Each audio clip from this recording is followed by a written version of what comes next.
नमस्कार. आज 6 ऑगस्ट 2025 वार आहे बुधवार. इंडियन एक्सप्रेस वृत्तपत्र विश्लेषणमध्ये आपलं स्वागत आहे.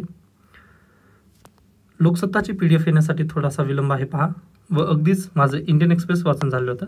त्यानिमित्ताने आपण डायरेक्टली आता इंडियन एक्सप्रेसचं विश्लेषण पाहणार आहोत व लोकसत्ताची PDF जी आहे ती मी तुम्हाला शॉर्ट टाईममध्ये प्रोव्हाइड करेन. ओके, तर चला आजच्या प्रमुख बातम्या. Day after government set targeting of India unjustified and unreasonable. पहा, काल भारत सरकारने अनजस्टिफाईड आणि अनरिझनेबल पद्धतीने डोनाल्ड ट्रम्प भारत देशावरती टॅरिफ लावत आहेत अशा पद्धतीने स्टेटमेंट दिल्यानंतर लगेच डोनाल्ड ट्रम्प यांनी काय म्हटलं की 24 तासामध्ये नवीन टॅरिफसाठी तुम्ही तयार राहा. व अतिशय म्हणजे हे खरं पाहिलं तर हे चुकीचं आहे. पहा, ओके, म्हणजे धमक्यावर धमक्या देत आहेत डोनाल्ड ट्रम्प. पाहूयात हे पुढे कसं जाईल. त्याच्यानंतर आणखीन एक मजेशीर बाब किंवा हिपोक्रेसी की भी सीमा होती है, कशी आहे तर ती पहा. Surge in US import from Russia uranium and fertilisers. Okay, Donald Trump एकीकडे आपला वॉर्न करत आहेत की तुम्ही रशियाकडून काहीही खरेदी वगैरे करायचं नाही, बरोबर. पण दुसरीकडे तुम्ही पाहिलात का तर डोनाल्ड ट्रम्प किंवा जे अमेरिका आहे ना, अमेरिकन गव्हर्नमेंट युरेनियम आणि फर्टिलायझर्स जे आहे ते रशियाकडूनच आयात करत आहेत. ओके, व त्यामध्ये पण पहा जास्त पद्धतीने आता सध्याला वाढ होत आहे. म्हणजे एकीकडे खरंच म्हणजे हिपोक्रेसी की बी सीमा होते हे ह्या स्टेटमेंटमधून आपल्याला दिसतं. कारण पहा, US import from Russia are quietly rising growing 23% year on year. जर तुम्ही पाहिलात ना, दरवर्षी किती 23%ने हे त्यांचं ट्रेड वाढत आहे रशियासोबत.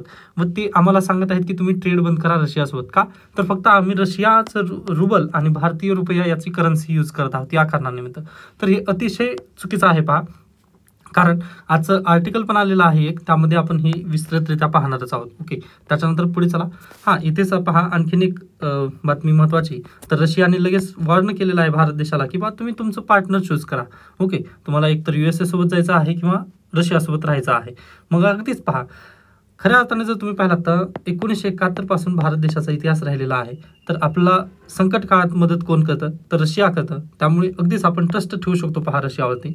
ओके, त्याच्यानंतर पहा आता सध्याला ग्लोबलायझेशन झालेलं आहे. 1991 मध्ये आपलं ग्लोबलायझेशन झालं. त्यामुळे परिस्थिती आता सध्याला बदललेली आहे. पण परिस्थिती जरी बदललेली असली तरी रशियावरती तुम्ही डोळे झाकून विश्वास ठेवू शकता. डोनाल्ड ट्रम्प यांच्यावरती किंवा USA वरती आपण विश्वास ठेवू शकत नाही. व अगदीच माहिती आहे ऑपरेशन सिंधूर दरम्यान काय झालेलं आहे. ओके, डोनाल्ड ट्रम्प यांचं वक्तव्य किंवा अगदीच पहा तुम्ही मागच्या 8 दिवसाची वक्तव्य त्यांची खंगाळून पाहू शकता की पाकिस्तान आपल्या भारत देशाला त्यांनी आयात वगैरे करेल. हे स्टेटमेंट फार चुकीचे आहे. त्यामुळे अगदी जर तुम्ही इंटरनॅशनल रिलेशन जर पाहिलात ना तर तुम्हाला हे सर्व गोष्टी नक्कीच समजून येतील. व हिपोक्रेसी की भी सीमा होती है हे का म्हटलं मी व इथं का लागू पडतं हे तुम्हाला नक्कीच समजून येईल. डन. नेक्स्ट न्यूज आहे पहा, army joins rescue work, Uttarakhand 6 IF support. म्हणजे उत्तरकाशी येथे काल फ्लड म्हणजे अतिशय मोठं फ्लड त्या पद्धतीने आलेलं आहे. मग आर्म फोर्सेस ते लगेच जॉईन झालेले आहेत. त्यामध्ये इंडियन एअरफोर्स त्यानंतर आर्मी जॉईन झालेले आहे रेस्क्यू कार्यामध्ये. ही बातमी डिझास्टर मॅनेजमेंटसाठी. त्याच्यानंतर GS1 मध्ये जे लँडस्लाइड्स आहेत किंवा फ्लड्स जे आहेत त्याबद्दल ही महत्त्वपूर्ण बातमी आहे पहा. नेक्स्ट न्यूज आहे opposition questions naming of BJP x spokesperson as a Bombay high court जज. महाराष्ट्र BJP स्पोक्सपर्सन म्हणून 2023-24 दरम्यान ज्या व्यक्तींनी काम केलेलं आहे त्या महिला आहेत. आता त्यांचं नाव आपल्याला त्या गरजेचं नाही, लोकसत्तामध्ये त्यामध्ये डिटेल विश्लेषण आलेलं आहे. पण आपल्यासाठी फक्त एवढंच लक्षात घ्या तुम्ही, तर 2023-24 मध्ये BJP स्पोक्सपर्सन म्हणून त्यांनी काम केलेलं आहे ना, त्यांची नियुक्तीसाठी किंवा एक रिकमेंडेशन गेलेलं आहे केंद्र सरकारला जज बॉम्बे हायकोर्टाच्या जज पदासाठी. ओके, मग हे अतिशय चुकीचं होईल पहा. म्हणजे अगदीच पहा त्यांचं जर बॅकग्राऊंड पाहिला तर तुम्ही पॉलिटिकल पार्टी संदर्भात आहे, बरोबर. आता BJPने पण तसे पूर्वीचे दाखले दिलेले आहेत की याच्यापूर्वी पण काँग्रेसनी अपॉइंटमेंट वगैरे केलेली आहे. मग आता पाहूयात याचं विश्लेषण पुढे कुठंपर्यंत जाईल किंवा याबद्दल आर्टिकल नक्की येतील. त्यामुळे निश्चित राहा, आता तुम्ही डीपली जाऊन PhD वगैरे करू नका की बा हे जर झालं तर कसं होईल वगैरे किंवा त्यांचे स्टेटमेंट काय येईल. तर प्लीज याला थोडंसं थांबा, पाहूयात आपण हे पुढे कुठपर्यंत जाईल. ओके, किंवा याला त्यांनी खरंच जज म्हणून अपॉइंटमेंट देतील का. सुप्रीम कोर्टाचं कलेजियम जे आहे ते जर त्यांनी अपॉइंटमेंट दिले यांना तर ती वेगळी गोष्ट असेल. आणि आता पहा याबद्दल रिथिंक नक्कीच होणार आहे. ओके, त्याच्यानंतर ही बातमी स्किप करू शकता. पुढे चला. CM Maharashtra government take up cases of elephant Madhuri and kabutarkhanas. पहा आता एकच मिनिट म्हणजे मागच्या आठवड्यामध्ये आणखीन एक न्यूज आलेली होती. आता मला तो इंडियन एक्सप्रेसचा वृत्तपत्र आठवत नाही आहे. आय थिंक परवा दिवशीचा तरी असेल किंवा कालचा तरी पाहूयात बरं. ओके, यामध्ये कबूतर खानाचं एक आर्टिकल आलेलं होतं, मी त्याला हायलाईट केलं होतं परंतु डिस्कस केलं नव्हतं. पहा, ओके, आय थिंक हेच पहा आर्टिकल.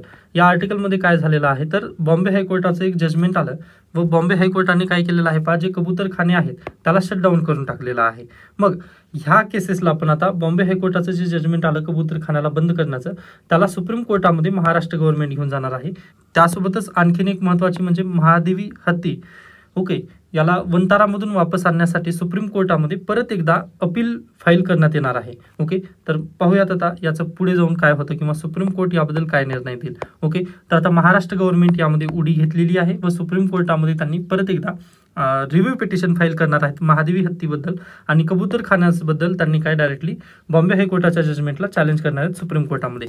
कारण पहा, यामध्ये खूप वाईड अँगल तिथं तयार होत आहे. एकतर जैन धर्मीय म्हणजे जैन धर्म असू द्या किंवा अगदीच पहा तुम्ही पण म्हणजे अगदी चालत चालत जर असता तर प्राणीमात्रांना मदत करावी या नात्याने तुम्ही काय करता पहा, कबुतरांना वगैरे तिथं चारा टाकता. पण यामधून होत आहे काय किंवा बॉम्बे हायकोर्टाने यावरती बंदी का घातलेली आहे पहा, तर अगदीच जर तुम्ही कबुतरांना वगैरे तशा पद्धतीने डेली जर दाणे देत असाल, ओके, व त्यांच्या सहवासात जर तुम्ही असाल ना तर तुम्हाला लंग कॅन्सर होण्याचे जास्त चान्सेस आहेत. ओके, लंग कॅन्सर होण्याचे जास्त चान्सेस आहेत. का तर पहा, तुम्ही जर त्या कबुतरांच्या वगैरे सहवासात जर असाल ना तर अगदी ते पंख फडफडत वगैरे असतात पहा, किंवा म्हणजे 5-5 मिनिटाला अशा पद्धतीने उडू उडू खाली वगैरे ते बसतात. मग या कारणांमुळे काय होतात, जे बारीक बारीक धुलीकण आहेत किंवा त्यांच्या पंखामधील जे धुलीकण आहेत ना ते तुमच्या तुम्ही ज्यावेळेस श्वासोच्छवास करता त्यामध्ये तुमच्या फुफ्फुसामध्ये ते जात आहेत. या कारणानिमित्त बॉम्बे हायकोर्टाने ही अगदीच महत्त्वपूर्ण जजमेंट दिला होता व कबूतरखाने जे मुंबईमधील आहेत ते त्यांनी बंद केलेले होते. मग आता त्याला महाराष्ट्र गव्हर्नमेंट सुप्रीम कोर्टामध्ये घेऊन जाणार आहे. व हत्तीबद्दल तर तुम्हाला माहितीच आहे, वंतारा येथे आपला हत्ती गेलेला आहे. मग त्याला वापस आणण्यासाठी रिव्ह्यू पिटिशन फाईल करण्यात आलं आहे, सुप्रीम कोर्टामध्ये येणार आहे. ओके, हा पॉईंट लक्षात ठेवा.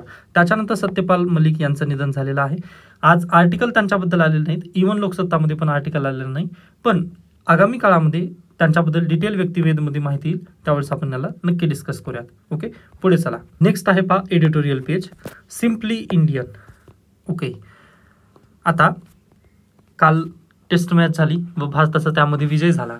भारताचा विजय झाल्यानंतर पहा आपण सर्वजण एकत्र येऊन जल्लोष साजरा केलो व तिथे फक्त आपण कोण होतो, इंडियन होतो. ओके, तिथे आपला कोणतीच रिलिजन किंवा कोणतीच जात कोणताच धर्म तिथं आपण बाहेर आला नाही, फक्त आपला एकच धर्म होता. क्रिकेट हा धर्म आपण तिथे समोर घेऊन भारतीय या नात्याने आपण काय केलं, उत्साह साजरा केलो. मग आपली जी युनिटी आहे ना याच काळामध्ये आपल्याला पाहायला मिळते. यासोबतच पहा संकटामध्ये एक आपल्याला युनिटी पाहायला मिळते.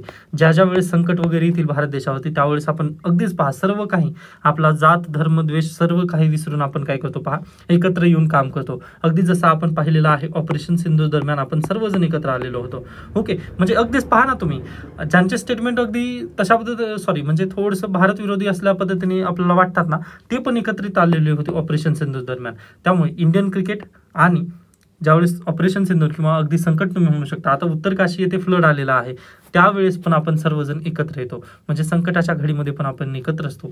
हीच भारत देशाची ब्युटी आहे व हेच आहेत सिम्पली इंडियन. आता अगदीच हा आर्टिकल क्रिकेटबद्दलचा थोडासा फार आहे, पण निबंध ज्यावेळेस तुम्हाला येईल ना युनिटी इन डायव्हर्सिटी त्यावेळेस तुम्ही हे आर्टिकलमधले पॉईंट्स नक्की सांगू शकता. आता यामध्ये देण्यात आलेलं आहे पहा, जे इंडियन क्रिकेट टीम आहे जी ब्ल्यू किंवा ज्याला आपण काय म्हणतो पहा मेन इन ब्ल्यू. ओके, तर पहा त्या इंडियन क्रिकेट टीममध्ये ना प्रत्येक धर्मीय व्यक्ती तिथे सामावून घेतलेला आहे. जसं तुम्ही जर इथं पाहिलात तर पहा कुठे गेला, मुस्लिम फास्ट बॉलर, त्यानंतर Sikh spinner, Christian batter and Hindu captain. Okay, अशा पद्धतीने आपण काय केलेले होते पहा, आपली इंडियन क्रिकेट टीम सध्याला आहे व यांनी हे विजय आपल्याला मिळवून दिलेला आहे. किंवा तुम्ही बँगलोर येथे लास्ट मंथमध्ये RCB जिंकलेली होती. ओके, म्हणजे मोस्ट ऑफ 18 वर्षानंतर RCBला विजय प्राप्त झाला होता. त्यामुळे सर्वजण एकत्र येऊनच त्यावेळेस पण आपण काय केलं होतं, आपण जल्लोष साजरा केला होता. मग हे काय आहे तर अगदी जे स्पोर्ट्स आहे ना त्यामध्ये पण आपलं एकत्र येणं किंवा भारतीय असणं हे आपला पुरावा तिथं नक्की देत आहे. ओके, मग आपल्याला अगदी अशाच पद्धतीने पुढे पण हे काम करायचं आहे. That is the India we cheer for, that is the India we must strive to protect. Okay, म्हणजे याच भारतीयत्वाचं आपल्याला प्रोटेक्शन करणं गरजेचं आहे असं लेखक शेवटी जाता जाता म्हणतात. मग हेच महत्त्वाचं आहे पहा. बाकी क्रिकेटबद्दल यांनी थोडंसं विश्लेषण केलेलं आहे, कारण हा स्पोर्ट्सचा आर्टिकल आहे. पण या स्पोर्ट्सच्या आर्टिकलला आपण एसेमध्ये कसा वापर करू शकतो हे मला थोडंसं सांगायचं होतं. त्यामुळे जे मी पॉईंट सांगितलेत ना ते तुम्ही नक्की लक्षात ठेवू शकता. डन. त्याच्यानंतर पुढे द न्यू टेक्नो कॅपिटलिझम. आता लास्ट मंथमध्ये किंवा जुलै 30 रोजी काय झालं होतं, आपलं एक सॅटेलाईट लॉन्च झालेलं होतं. पहा, मी त्या दिवशी पण सांगितलं होतं तुम्हाला की सरळ सेवा किंवा कंबाईन परीक्षेला हा पॉईंट येऊ शकतो. तर काय होतं पहा, इस्रो प्लस नासा या दोघांनी मिळून एक सॅटेलाईट लॉन्च केलेलं होतं. पहा, आपल्या विशाखापट्टणम येथून एक सॅटेलाईट लॉन्च केलं होतं 30 जुलै रोजी. त्या सॅटेलाईटचं नाव काय आहे तर निसार. हे सॅटेलाईटचं वय किती आहे, म्हणजे किती वर्षासाठी हे काम करणार आहे तर 5 इयर्ससाठी हे काम करेल. त्यानंतर हे जे निसार सॅटेलाईट आहे हे कोणत्या कोणत्या गोष्टीमध्ये आपल्याला मदत करेल तर अगदीच पहा तुम्ही, डिझास्टर मॅनेजमेंटसाठी हा मदत करेल सॅटेलाईट. त्यानंतर क्लायमेट मॉनिटरिंग, ओके, म्हणजे वेदर यामध्ये पण आपल्याला मदत करणार आहे. त्यासोबतच ॲग्रिकल्चर, ओके. त्यानंतर फॉरेस्ट, म्हणजे फॉरेस्ट फायर वगैरे जर लागले किंवा तशी जर संभावना असेल तर ते आपल्याला लगेच कळवेल. त्यानंतर अर्बन प्लॅनिंग, ओके. फ्लडिंगसाठी पण हा महत्त्वपूर्ण ठरणार आहे निसार सॅटेलाईट, ओके. म्हणजे ॲग्रिकल्चर, त्यानंतर फॉरेस्ट आहे, त्यासोबतच पहा अर्बन प्लॅनिंग. या सर्व कारणांमुळे पहा बायोडायव्हर्सिटीचं जे आपला कन्झर्वेशन करायचं आहे ना त्यासाठी निसार सॅटेलाईट खूप मदत करणार आहे. तर ओके, तर हा पॉईंट तुम्हाला लक्षात ठेवायचा होता. प्रिलिमला हा प्रश्न येऊ शकतो. याची लॉन्चिंग डेट आहे पहा 30 जुलै 2025, ओके. भारत देशाने व नासाच्या सहवासाने आपण हा सॅटेलाईट लॉन्च केला. हा पॉईंट लक्षात ठेवा तुम्ही. त्याच्यानंतर आता वापस येऊयात आपण. मी फ्रंट पेजवरती ज्यावेळेस बोलत होतो त्यावेळेस तुम्हाला काय म्हटलेलं होतं की डोनाल्ड ट्रम्प हे का चिडत आहेत भारत देशावरती व थोडंसं भारत देशाला ते का धमकवत आहेत, ओके. पण पहा, आता तुम्ही त्यांच्या धमकीला जर खऱ्या अर्थाने जर आपण पाहिलं ना तर ते तसा निर्णय घेऊ शकणार नाहीत, ओके. तसा जर निर्णय घेतला ना तर ते त्यांना पण माहिती आहे की भारत देश काय करू शकतं, ओके. मी याच्या पूर्वीच्या लेक्चर्समध्ये पण म्हटलेलं आहे पहा, ओके, की आज घडीला जर अमेरिकेला जर चायनाला टक्कर द्यायची जर म्हटलंच तर त्यांना भारत देशावर अवलंबून राहावंच लागेल, ओके. इंडियावरती तर अवलंबून राहावं लागेल, कारण चायनाला डायरेक्टली अटॅक करण्यामध्ये किंवा म्हणजे इनडायरेक्टली जरी त्यांना टॅकल करायचं जर म्हटलं तर इंडियाची मदत त्यांना पाहिजेच पाहिजे.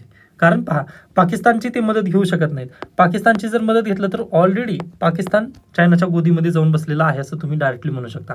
कारण पहा, ज्यावेळेस ऑपरेशन सिंधू झालं त्यावेळेस चायनीज जे सर्व सॅटेलाईट इमेजेस वगैरे आहेत किंवा सॅटेलाईट जे गॅदरिंग आहे ती कोणाला मिळालेली होती, चायनीजची पाकिस्तानला मिळाली होती व हे सर्व प्रूव्ह झालेलं आहे, बरोबर. व पहा, आता अमेरिकेला पाकिस्तानची मदत घेऊन जर चायनाला जर टॅकल करायचं असेल तर ते होऊ शकत नाही, बरोबर. म्हणजे अपने बाप को सिखाता है अशा पद्धतीने तिथे सिच्युएशन होईल ना. त्यामुळे पाकिस्तानची मदत अमेरिका घेऊ शकत नाही, तर इंडियाची मदत त्यांना नक्कीच घ्यावी लागेल व भारत देश तत्पर असेल पहा, ओके. हा सर्वात महत्त्वाचा मुद्दा. त्यामुळेच पहा, क्वाड परिषदेमध्ये सहभाग आपला कशामुळे करून घेतलेला आहे ते कारण आहेत, ओके. पण अगदी डोनाल्ड ट्रम्प यांना कदाचित समजत नसेल किंवा ते बिझनेसमॅन आहेत, या कारणानिमित्त ते फक्त बिझनेसच्या गोष्टी करत आहेत सध्याला, ओके. ठीक आहे, आपण पाहूयात पुढे. तर पहा, हा एक महत्त्वाचा पॉईंट आहे की चायनाला टॅकल करण्यासाठी भारतीय इकॉनॉमीची ती मदत घ्यावी लागेल. त्याच्यानंतर अतिशय महत्त्वाचा पॉईंट आहे पहा, जे ब्रिक्स नेशन्स आहेत ना त्यांच्या करन्सीबद्दलचा. जर भारत देशाला त्यांनी अगदीच बॉयकॉट केलं किंवा 100% वरती 100% जर टॅरिफ डोनाल्ड ट्रम्प यांनी जर लावले तर काय होणार आहे पहा, आपलं ट्रेड खूप महाग होईल, ओके. मग आपली एक्सपोर्ट थांबेल. एक्सपोर्ट थांबल्याबरोबर आपण निर्णय काय घेऊ शकतो पहा, जे बिमस्टेक नेशन्स आहेत ना त्यांच्यासोबत, म्हणजे याच्यापेक्षा बुरं काय होणार आहे आपल्या देशासोबत, ओके. म्हणजे पुन्हा भीती राहणार नाही ना, किसी को इतना मत डराव की उसका डर ही खतम हो जाए. अगदी त्या पद्धतीने हे पहा, एवढे तुम्ही टॅक्स लावू नका की तो मग भिणारच नाही टॅक्सेशनला वगैरे, ओके. मग असं जर झालं ना तर आपण काय करू, लगेच दुसरी जी वाट आहे ती की डी-डॉलरायझेशन, ओके. डी-डॉलरायझेशन भारत सरकार नक्की करू शकेल पहा. ब्रिक्स जे नेशन्स आहेत त्यामध्ये रशिया आहे, चायना पण आहे, ओके. मग ह्या देशांसोबत जर आपण डी-डॉलरायझेशन करून डायरेक्टली आपण देवाणघेवाण जर करू लागलो तर आपला USA त्या पद्धतीने आवश्यकता पडणार नाही पहा, ओके. USAचं डॉलर आपला आज घडीला तेच गरजेचं आहे. मग ग्लोबलायझेशनमुळे काय होत आहे पहा, सध्याला सप्लाय चेन तिथं स्थगित होईल. या कारणानिमित्त आपण थोडंसं USAला नक्कीच घाबरून आहोत. पण ज्यावेळेस आपल्यावरती 100%ला 100% जर टॅरिफ लावण्यात आलेलं असेल तर ते अगदीच पहा डर आपला खतम होऊन जाईल व आपण काय करू, ब्रिक्स नेशनसोबत इथं एंगेज करू. मग तसं जर झालं, जसं आज घडीला तुम्ही पहा रशियासोबत आपण रुपयामध्ये ट्रान्झॅक्शन करत आहोत, यामुळेच डोनाल्ड ट्रम्प यांना थोडीशी भीती वाटत आहे, ओके. मग हेच तर नेमकं कारण आहे पहा, जर डी-डॉलरायझेशन जर झालं तर USAची जी सुप्रीमसी आहे ती कमी व्हायला लागेल व भारत देश व्हॉइस ऑफ ग्लोबल साऊथ म्हणून ओळखला जातो. बरोबर आहे. म्हणजे अगदीच जे ग्लोबल साऊथमधील जे नेशन्स आहेत ना, तिथून भारत देशाला नक्कीच पुढाकार आहे. त्याच्यानंतर तुम्ही आफ्रिकन कंट्रीज पाहिला असाल, G20मध्ये आपण आफ्रिकन कंट्रीजला घेऊन आलेलो होतो. ओके, मग हे जे संपूर्ण कारणं आहेत ना, त्यामुळे भारत देशाची अगदीच प्रतिमा उच्च आहे. या कारणानिमित्त पहा, डोनाल्ड ट्रम्प यांनी धमकी, कोरड धमकी नक्की म्हणू शकता, हां लावतील ते टॅरिफ, मान्य आहे मला पण पहा एवढं पूर्णतः ते टॅरिफ तर नक्की लावू शकणार नाहीत. व तसं जर त्यांनी लावले तर आपण नक्कीच डॉलरायझेशनकडे पाऊल टाकणं अपेक्षितच आहे. ओके, याच्यानंतर आणखीन हा झाला ट्रेडबद्दलचा मुद्दा. त्याच्यानंतर आपण आता सध्याला निसार हे सॅटेलाईटबद्दल थोडंसं डिस्कशन चालू होतं. बरोबर आहे. मग तुम्ही 1968चा तुम्ही काळ आठवू शकता. 1968चा काळ जर आठवला तर आपलं काय, पंतप्रधान तत्कालीन इंदिरा गांधी आठवतात. बरोबर आहे. मग इंदिरा गांधी ज्यावेळेस सत्तेत होत्या त्यावेळेस 1968मध्ये पहा, USA ने भारत देशावरती न्यूक्लिअर सँक्शन लावण्याचा प्रयत्न केला होता किंवा न्यूक्लिअर डील साईन करण्याचा एक प्रयत्न केला होता. पण त्यावेळेस भारत सरकारने 1968मध्ये न्यूक्लिअर डील USA सोबत साईन केली नाही. का साईन केली नाही? का आपला तर का पहा, तर आपला न्यूक्लिअर बॉम्ब तशा पद्धतीने आपल्याला न्यूक्लिअर वेपनमध्ये पुढे जायचं होतं. या कारणानिमित्त इंदिरा गांधी यांनी न्यूक्लिअर डील साईन केली नाही. व 1974ला आपण पहिल्यांदा न्यूक्लिअर टेस्ट पण केली होती. पहा, बरोबर आहे. 1974ला आपण न्यूक्लिअर टेस्ट केली. त्याच्यानंतर तुम्ही जर पाहिला तर 1971-72मध्ये आपण डायरेक्टली पाकिस्तानचे 2 तुकडेच करून टाकले. बरोबर आहे. म्हणजे बांगलादेश वॉर ऑफ इंडिपेंडन्स आपण म्हणू शकतो 1971. मग ह्या दरम्यान पण काय झालेलं आहे पहा, तर अगदी आपण अमेरिकेला डायरेक्टली सुनावलेलं होतं व आपण रशियासोबत जाऊन बसलेलो किंवा रशियाची आपण मदत घेतलेली होतो. कधी 1971मध्ये. ओके, रशियाची मदत आपण 1971 पासून घेतली. मग पहा, हे जे सर्व तुम्ही घडामोडी पाहिलात 1968 ते 1974 पर्यंतची जी घडामोडी पाहिल्यानंतर आपल्याला एक लक्षात येतं की USA सोबत आपण एंगेज करू शकत नव्हतो त्यावेळेस, किंवा USA सोबत आपले जसं आता सध्याला रिलेशन आहेत पहा, अगदी तशाच पद्धतीने भांडण सारखे तिथं रिलेशन होते USA सोबत. हे पॉईंट तुम्हाला मान्य करावंच लागेल. कारण पहा, 1968ची डील आपण साईन केली नाही. 1971ला डायरेक्टली आपण त्यांना सुनावलं तुम्ही आमच्या दोघांमध्ये इंटरफेअर वगैरे करू नका, मग जर तुम्ही आला तर आम्ही रशियाला घेऊन येऊ, असं आपण डायरेक्टली त्यांना धमकी दिल्यासारखं केलेलं होतं. त्याच्यानंतर 1974मध्ये तर डायरेक्टली आपण न्यूक्लिअर टेस्टच करून टाकली. ओके, म्हणजे अगदी USAचा आपण एकही गोष्ट त्यावेळेस ऐकलेली नव्हती. बरोबर. मग असं असताना देखील USAला पहा, म्हणजे अगदी आपण तशा पद्धतीने दमदाटी करून डायरेक्टली USAला आपण आपल्यासोबत येण्यासाठी भाग पाडलेलं होतं. मग पहा, हे ज्यावेळेस USAला समजलं ना, मग अगदीच पहा, आपले भांडण तर तशा पद्धतीने होते, तरी पण USAला पुन्हा नमतं घ्यावं लागलेलं होतं. 1975मध्ये आपली एक डील झाली होती पहा, साईट ही डील झाली होती 1975मध्ये, सॅटेलाइट इन्स्ट्रक्शन टेलिव्हिजन एक्सपेरिमेंट. ही डील झाली होती कोणासोबत? USA सोबत. म्हणजे पहा, असे संपूर्ण भांडण भारत आणि अमेरिकेमध्ये भांडण चालू होते, तशामध्ये पण आपण एक डील साईन केलेली होती. कशामुळे ती डील साईन केली? तर पहा, 1974मध्ये आपण काय केलं होतं, न्यूक्लिअर टेस्ट केलेली होती व ती पूर्ण भारतीय बनावटीची होती. आपण त्यावेळेस दुसऱ्या देशाकडून वगैरे तसं काही जे टेक्नॉलॉजी आहे ती आपण आयात वगैरे केली नव्हती किंवा पाकिस्तानसारखं जाऊन आपण कोणाकडे हात वगैरे पसरलेले नव्हते, तर ते आत्मनिर्भर होतो त्यावेळेस पण.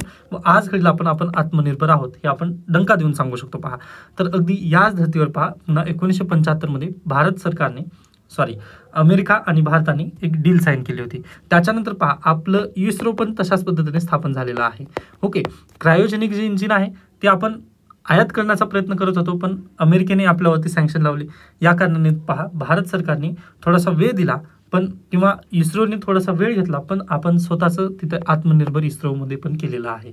ओके, मग या गोष्टी जर तुम्ही पाहिलात तर आपल्याला काय लक्षात येतं, आपण थोडासा वेळ देतो पण आत्मनिर्भर भारत करून दाखवतो, हे आपल्याला नक्की तर शक्य आहे व आपण या इतिहासामध्ये आपण हे सर्व गोष्टी करून दाखवलेल्या आहेत. मग आज घडीला जर डोनाल्ड ट्रम्प यांनी भारत देशावरती जर सँक्शन लावले तर आपल्याला कुठं नेमकं थोडंसं आपण कमी पडू शकतो, तर ते आहे पहा टेक्नॉलॉजी किंवा आर्टिफिशियल इंटेलिजन्समध्ये. आज सध्याला जर तुम्ही पाहिलात तर डीपसिक AI चायनाने बनवलेला आहे. ओके, चायनाने डीपसिक बनवलेला आहे. त्याच्यानंतर ChatGPT कोणाचा आहे किंवा कोपायलट अगदीच अमेरिकेचा आहे. मग या दोन्हींच्या कंडिशनमध्ये आज आपल्याला गरजेचं काय आहे तर आर्टिफिशियल इंटेलिजन्सवरती काम करणं गरजेचं आहे, किंवा न्यू टेक्नॉलॉजी एरामध्ये आपला भारत देशाला जर सर्व्हाइव्ह करायचं असेल तर टेक्नॉलॉजी सेक्टरवरती आपल्याला थोडंसं काम करणं गरजेचं आहे व ही काळाची गरज आहे. व जर असं आपण केलं ना तर अगदीच पहा, आपला अगदी अमेरिकेची पण तशा पद्धतीने गरज पडणार नाही, किंवा जे भांडण सध्याला होत आहेत किंवा डोनाल्ड ट्रम्प धमकी देत आहेत ना ते कदाचित देऊ शकणार नाहीत, कारण याच्या पूर्वीचा इतिहास तसा राहिलेला आहे. व तुम्हाला माहितीच असेल 2025 30 जुलै रोजी आपण काय केलंय, निसार सॅटेलाइट लॉन्च केलेली आहे. ओके, म्हणजे एकेकाळी आपण काहीच नव्हतो, इस्रो म्हणजे काहीच नव्हतं नासाच्या पुढे. कारण पहा 1960 मध्ये चंद्रावरती पाऊल ठेवलेला नासा व अगदी 1960 मध्ये इस्रो आपलं काहीच नव्हतं. त्या दोन्हीचं जर तुम्ही कंपॅरिझन केला तर आज घडीला दोघं जण एकत्रितरित्या काय करत आहेत, सॅटेलाइट लॉन्च करत आहेत. त्यामुळे पहा कोणालाही कमी समजू नये व अगदी भारत देश तशा पद्धतीने आत्मनिर्भर बनू शकतो. हे आपल्याला आता फक्त काळाची गरज आहे की टेक्नॉलॉजीमध्ये आपण थोडंसं पुढाकार घेणं गरजेचं आहे. ओके, आय होप हा आर्टिकल तुम्हाला नक्की समजला असेल. इथं सजेशनमध्ये मग त्यांनी तोच पॉईंट दिलेला आहे. ओके, त्याच्यानंतर आपण पुढे जाऊयात. हा जो आर्टिकल आहे ना, सर्टिफिकेट ऑफ पॅट्रियोटिझम, काल सर्वांना माहिती आहे सुप्रीम कोर्टाने राहुल गांधी यांना सुनावलं की तुम्ही सच्चे भारतीय असाल तर मग सच्चे भारतीय कोण, असा प्रश्नचिन्ह विचारणारा हा मनोज कुमार झा यांनी लिहिलेला आर्टिकल आहे. व अगदीच पहा, मनोज कुमार झा सर खूप बेस्ट लिहितात, राज्यसभेचे ते खासदार आहेत. त्यामुळे शक्य झालं तर तुम्ही हा आर्टिकल नक्की वाचून घ्या. मी या डिबेटमध्ये पडणार नाही आहे, कारण पहा अगदीच जर या डिबेटमध्ये पडलो तर एकतर म्हणजे पब्लिक प्लॅटफॉर्म आहे, त्याच कारणाने मी तुम्हाला याबद्दल बोलायचं नाही आहे. ओके, त्यामुळे मी हा आर्टिकल स्किप करतोय. व अशा पद्धतीने पहा, दुसऱ्या काही महत्त्वाच्या न्यूज नाहीत.